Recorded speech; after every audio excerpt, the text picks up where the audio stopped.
ప్రాణముద్రలు వాటి రూపాంతరాలు. Second part. ప్రాణ స్వరపేటిక అంటే లారింగ్స్ నుండి డయాఫ్రామ్ పై భాగం వరకు ప్రాణ సంచలనం జరుగుతూ ఉంటుంది.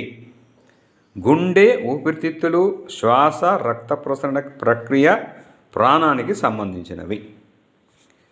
అపాన నెక్స్ట్. అపాన ప్రాణ బొడ్డు కింది ప్రదేశం పొత్తి కడుపులో ఉంటుంది. పెద్ద ప్రేవులు, బ్లాడర్, మలద్వారము అంటే యానస్, జననేంద్రియాలు, మూత్రపిండాలు అంటే కిడ్నీస్ వీటికి సంబంధించినది. శరీరంలో ఉత్పన్నమయ్యే వ్యర్థ పదార్థాలను, మురుగును బయటకు పంపే ప్రక్రియకు సంబంధించినదే అపాన ప్రాణం. ఇది తగ్గడానికే మనం అపాన ముద్ర వేసుకుంటాం కదా, వ్యర్థ పదార్థాలు బయటకు పంపడానికి, నియంత్రించడానికి. రైట్. నెక్స్ట్ వ్యాన. వ్యాన ప్రాణ శరీరం అంతటా వ్యాపించి ఉంది. కండరాల కదలికలను ప్రభావితం చేస్తూ పర్యవేక్షిస్తుంటుంది. వ్యాన ప్రాణ ఇతర ప్రాణాలను అనుసంధానం చేస్తుంది. దీన్ని కూడా వ్యానముద్ర చూసాం. నెక్స్ట్ ఉడాన. దీని కూడా ఉంది. ఉడాన ప్రాణ మెడపై భాగంలోని అవయవాలను నడిపిస్తుంటుంది. చెవులు, కళ్ళు, ముక్కుల పనులను పర్యవేక్షిస్తుంటుంది. చేతులు, కాళ్ళు, తల ఇవన్నీ ఉడాన ప్రాణతో అనుసంధానమై ఉంటాయి. జ్ఞానేంద్రియాలు, కర్మేంద్రియాలు, సింపథెటిక్ మరియు పారాసింపథెటిక్ నాడీ వ్యవస్థలు ఉడాన ప్రాణకు సంబంధించినవి. ఇక సమాన గుండెకు నాభి ప్రదేశానికి మధ్యన సమాన ప్రాణం ఉంటుంది. ఉదరానికి సంబంధించిన అవయవాలైన లివర్, ప్యాంక్రియాస్ మరియు ప్రేగులు చేసే జీర్ణక్రియకు సంబంధించినది సమాన ప్రాణ. గుండె పనిచేయడం, రక్త ప్రసరణ పనులను సమాన ప్రాణ చూసుకుంటుంది. ఆహారాన్ని సేకరించి శరీరంలోని అన్ని అవయవాలకు పోషకాలను అందివ్వడమే సమాన ప్రాణ విధి.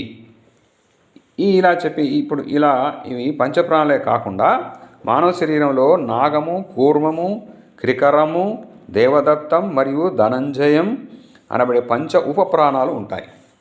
నాగము ఎక్కిళ్ళు, త్రేన్పులను చూసుకుంటుంది. కూర్మం కళ్ళు తెరుచుకోవడం, కను రెప్పలు కొట్టుకోవడానికి సహాయపడుతుంది. క్రికరం దాహానికి, ఆకలికి, దగ్గడం, తుమ్మడానికి సంబంధించినది. దేవదత్త ఉపప్రాణం ఆవులింత, నిద్రలకు సంబంధించినది. ఇక ధనంజయం మనిషి చనిపోయిన తర్వాత శవం కుళ్ళిపోవడానికి సంబంధించినది. పంచప్రాణాలు, పంచ ఉప ప్రాణాలు మానవ నాడీ వ్యవస్థ ద్వారా శరీర అవయవాలతో అనుసంధానింపబడి ఉంటాయి. ఈ నాడీ వ్యవస్థ పనితీరును మెరుగుపరచడానికి ముద్రలు బాగా ఉపకరిస్తాయి. ప్రాణముద్రలు ప్రాణ, అపాన, వ్యాన, ఉదాన మరియు సమాన ప్రాణాలను ఉత్తేజపరచడానికి 5 రకాల ప్రాణముద్రలు ఉంటాయి.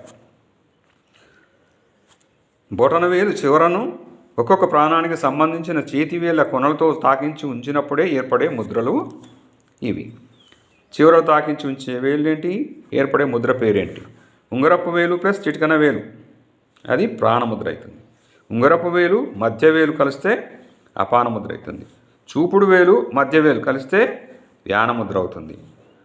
చూపుడు వేలు, మధ్య వేలు, ఉంగరపు వేలు కలిస్తే ఉడాన ముద్ర అవుతుంది. చూపుడు వేలు, మధ్య వేలు, ఉంగరపు వేలు, చిటికన వేలు అన్నీ కలిస్తే సమాన ముద్ర అవుతుంది. ఈ ప్రాణముద్రలను వేసుకునే విధాన్ని నెక్స్ట్ వీడియోలో చూద్దాం. Thank you. Yogesh Jayaprakash, yoga instructor. Thank you viewers, thank you subscribers, thank you one and all.